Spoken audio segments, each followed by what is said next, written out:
ಹೈಕೋರ್ಟ್ನಲ್ಲಿ CM ಸಲ್ಲಿಸಿದಂಥ writ ಅರ್ಜಿ ವಜಾದ ನಂತರದಲ್ಲಿ ಬಿಜೆಪಿಯಲ್ಲಿ ಒಂದು ರೀತಿ ಸಂಭ್ರಮ ಮನೆ ಮಾಡಿದೆ. ಬಿಜೆಪಿಯವರು ಮುಖ್ಯಮಂತ್ರಿಗಳ ರಾಜೀನಾಮೆಗಾಗಿ ಪಟ್ಟು ಹಿಡಿತಾ ಇದ್ದಾರೆ, ಒತ್ತಾಯ ಆರಂಭ ಮಾಡಿದ್ದಾರೆ.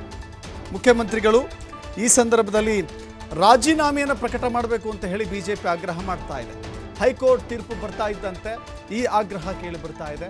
ತಕ್ಷಣ ರಾಜೀನಾಮೆ ಕೊಡಬೇಕು ಅಂತ ಹೇಳಿ ಕೇಂದ್ರ ಸಚಿವ ಪ್ರಹ್ಲಾದ್ ಜೋಶಿ ಹೇಳಿದ್ದಾರೆ. ಕಾನೂನಿನಲ್ಲಿ ಎಲ್ಲರೂ ಕೂಡ ಒಂದೇ ಅಂತ ಕೋರ್ಟ್ ಹೇಳಿದೆ. ರಾಜ್ಯಪಾಲರ ಮೇಲೆ ಆರೋಪ ಬದಿಗಿಟ್ಟು ಕೋರ್ಟ್ ಆದೇಶವನ್ನು ಗೌರವಿಸಬೇಕು, ಗೌರವಯುತವಾಗಿ ತಮ್ಮ ಸ್ಥಾನಕ್ಕೆ ರಾಜೀನಾಮೆಯನ್ನು ನೀಡಬೇಕು ಅಂತ ಹೇಳಿ ಕೇಂದ್ರ ಸಚಿವ ಒತ್ತಾಯ ಮಾಡಿದ್ದಾರೆ. ಇನ್ನೊಂದು ಕಡೆ ಬಿಜೆಪಿಯ ರಾಜ್ಯಾಧ್ಯಕ್ಷ BY ವಿಜೇಂದ್ರ ಕೂಡ ಇಲ್ಲಿ ಆಗ್ರಹ ಮಾಡಿದ್ದಾರೆ.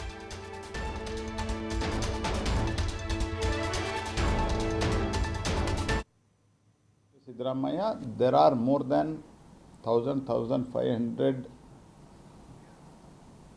sites have been allocated to the various other people also illegally. So overall, this is the Mooda is always involved in such scams. So now that is and this has happened. Most of them they have happened in last few months. So for that reason, it needs to be investigated thoroughly and impartially. To conduct the investigation impartially, Siddaramaiah needs to be resigned. ರಾಜ್ಯ ಉಚ್ಚ ನ್ಯಾಯಾಲಯ ಇವತ್ತು ತೀರ್ಪನ್ನು ನೀಡಿದೆ. ಆ ತೀರ್ಪಿನಲ್ಲಿ ಸ್ಪಷ್ಟವಾಗಿ ಉಲ್ಲೇಖ ಮಾಡಿದ್ದಾರೆ, ಸಿದ್ದರಾಮಯ್ಯನವರ ಮುಖ್ಯಮಂತ್ರಿಗಳ ಅರ್ಜಿಯನ್ನ ವಜಾ ಮಾಡ್ತಾ ರಾಜ್ಯ ಉಚ್ಚ ನ್ಯಾಯಾಲಯ ರಾಜ್ಯಪಾಲರು ಕೊಟ್ಟಿರತಕ್ಕಂಥ ಪ್ರಾಸಿಕ್ಯೂಷನ್ಗೆ ಅನುಮತಿಯನ್ನು ನೀಡಿದ್ದಾರೆ. ಅದು ಸಂಪೂರ್ಣವಾಗಿ ಕಾನೂನುಬದ್ಧವಾಗಿದೆ, ಕ್ರಮಬದ್ಧವಾಗಿದೆ ಅನ್ನುವ ಅಂಶವನ್ನ ರಾಜ್ಯ ಉಚ್ಚ ನ್ಯಾಯಾಲಯ ಹೇಳಿರ್ತಕ್ಕಂಥದ್ದು. ಏನಿವತ್ತು ತಮ್ಮ ಸ್ವತಃ ಮುಖ್ಯಮಂತ್ರಿಗಳ ಮೇಲೆ ಆರೋಪ ಬಂದ ಸಂದರ್ಭದಲ್ಲಿ ಮುಖ್ಯಮಂತ್ರಿಗಳ ಕುಟುಂಬವೇ ಇವತ್ತು ಮೈಸೂರಿನ ಮೂಡ ಹಗರಣದಲ್ಲಿ ಭಾಗಿಯಾಗಿದ್ದಾರೆ ಅಂತ ನೇರವಾಗಿ ನಿಮ್ಮ ಮೇಲೆ ಆರೋಪ ಬಂದಿರತಕ್ಕಂಥ ಸಂದರ್ಭದಲ್ಲಿ ಗೌರವವಾಗಿ ತಮ್ಮ ಮುಖ್ಯಮಂತ್ರಿ ಸ್ಥಾನಕ್ಕೆ ರಾಜೀನಾಮೆ ನೀಡಬೇಕು ಅನ್ನುವ ಆಗ್ರಹವನ್ನ ನಾನಿವತ್ತು ಮಾಡ್ತಾ ಇದ್ದೇನೆ.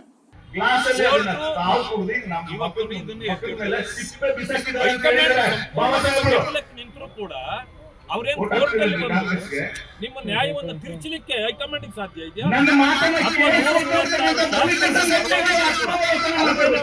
ತಿರುಚಲಿಕ್ಕೆ ಸಾಧ್ಯ ಇದೆಯಾ? ಈ ರೀತಿ ಆಗೋದಿಲ್ಲ.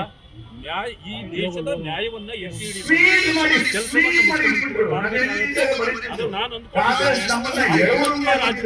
ಕೊಡ್ತಾರೆ ಅಂತಕ್ಕಂಥದ್ದು. लॉ सबको बराबर है ना. सीएम होने के नाते उनको अलग संविधान है क्या, अलग कानून है क्या? सबको एक ही है. आज का जजमेंट आने के बाद में भी कुर्सी में ज्यादा समय बैठना ठीक नहीं होता है. इस्तीफा देना ही एक ही विकल्प है, इस्तीफा देना.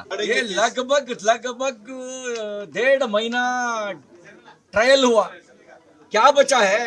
बड़ा लॉयर आकर के सीएम के फेवर में आर्ग्यूमेंट किया. उसके बाद में भी उनका एगेंस्ट जजमेंट आया. उसके बाद में भी कुर्सी में बैठना ठीक नहीं होता है.